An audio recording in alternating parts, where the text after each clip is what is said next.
Carla, agora vamos pintando nomes, né? E a senadora Soraya Tronic emitiu uma nota, a equipe dela, agradecendo a menção ao nome da senadora. Eu só não sei quem mencionou, mas ela agradeceu a menção ao nome dela para a vaga, para essa cadeira no STF.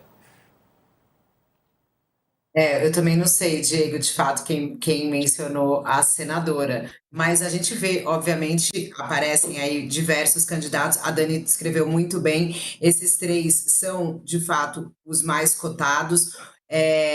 Há muito tempo também o Messias, ele depois desse episódio da presidente Dilma, que ele leva a carta e ele faz aí também, quando ele chega na AGU, ele faz, a gente também escreveu aqui sobre isso, para se livrar desse apelido Messias, né? E também para mostrar todo o escopo jurídico dele, e aí por isso a Advocacia da União e a passagem dele na Advocacia Geral da União é considerada importante, né? Ele ainda obviamente, é AGU. E ele, depois que ele sai da presidência, ele trabalhou muito tempo com o Jacques Wagner no Senado, o que também deixou ele ainda mais próximo ali de pessoas da extrema confiança do presidente Lula, e ele também acabou ficando nesse ciclo mais próximo ali do Lula nesse mandato. Então, de fato, a gente conversando, né, o Messias aparece aí como favorito, mas é aquela coisa, é muito curioso, toda vez que a gente vê o processo decisório do presidente Lula, né, os auxiliares que estão com ele há muito tempo falam isso, olha, não tem jeito, tem uma pessoa que tem essa resposta, é o presidente Lula, né, e assim tem acontecido também agora, desde ontem, né, que já sabe, o Barroso já tinha dado esses sinais, mas ainda, de fato, como a gente também mostrou, né, na cobertura de ontem, foi ali, a Dani trouxe que era só Fachin que sabia, né, enfim, tinha tudo, o Barroso deixou mesmo um ar de surpresa ontem, que a classe política, apesar de estar esperando, foi surpreendida. E agora a gente vai ter que ver. Hoje, o ministro da Justiça, Ricardo Lewandowski, falou num evento, eu estava vendo agora há pouco, que também acredita que essa decisão do presidente Lula não deve demorar muito.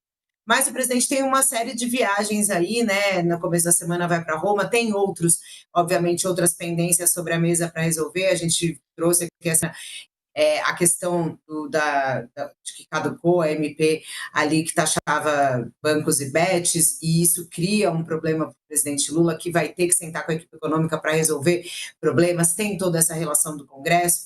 Então, a gente, claro, imagina que não vai demorar essa decisão do presidente, mas é difícil a gente saber o quando ela vai sair, né? E aí também, só para trazer um adendo nessa questão que a Dani explicou muito bem do Pacheco, ontem, quando a gente volta nas fontes, né? E aí, como é que está a situação, Pacheco? Pelo menos dois auxiliares muito próximos do presidente Lula, um deles do Partido dos Trabalhadores, me disse: olha, o Lula quer e precisa do Pacheco em Minas. Diante dessa, imaginando que se Pacheco subir ao palanque de Minas, ajudar Lula nesse palanque de Minas, ele poderia eventualmente, for reeleito, ficar com uma próxima vaga que vai abrir, né?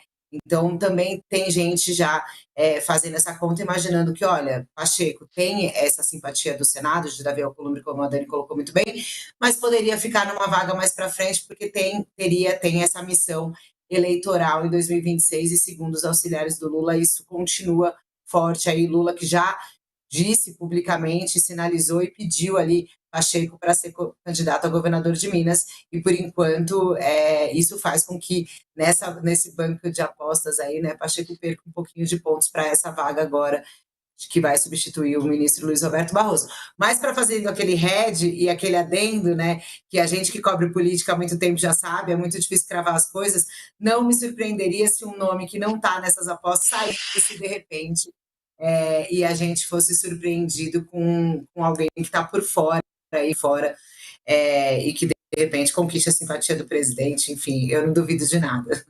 Aliados dizem ser baixa a chance de uma mulher ser indicada. De qualquer maneira, tem essa pressão popular, Sakamoto, e tem a pressão também por uma pessoa negra. O Instituto em Defesa da População Negra, né, o IDPN, também publicou um manifesto, uma carta pública, cobrando ou pedindo a indicação de uma pessoa negra para essa vaga. Sakamoto.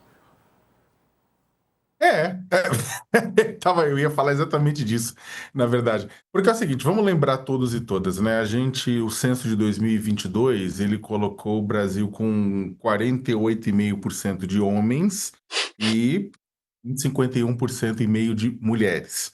As mulheres são maioria da população. Contudo, elas representam apenas 9,1% do Supremo Tribunal Federal. Apenas hoje a ministra Carmen Lúcia, que vai se aposentar na próxima, durante a próxima legislatura presidencial. Corre-se o risco de não termos mulheres no Supremo Tribunal Federal, né? Ah, mas isso não faz diferença. Normalmente quem fala isso é homem, tá?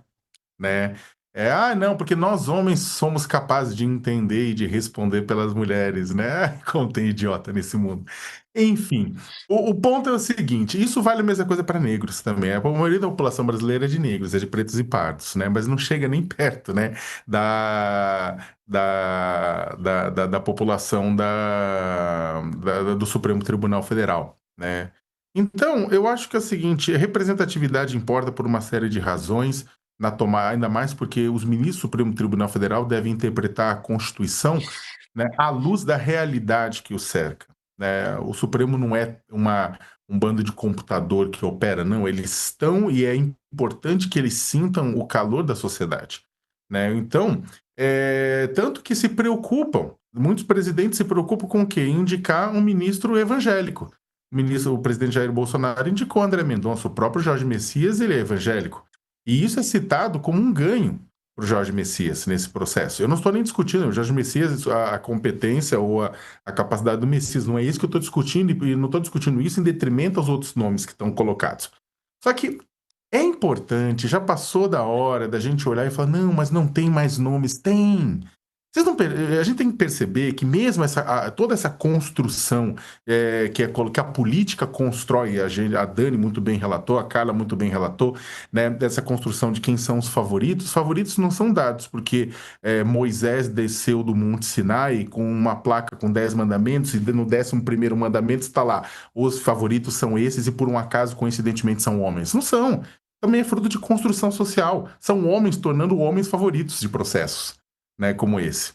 Então, são homens que constroem a carreira de outros homens.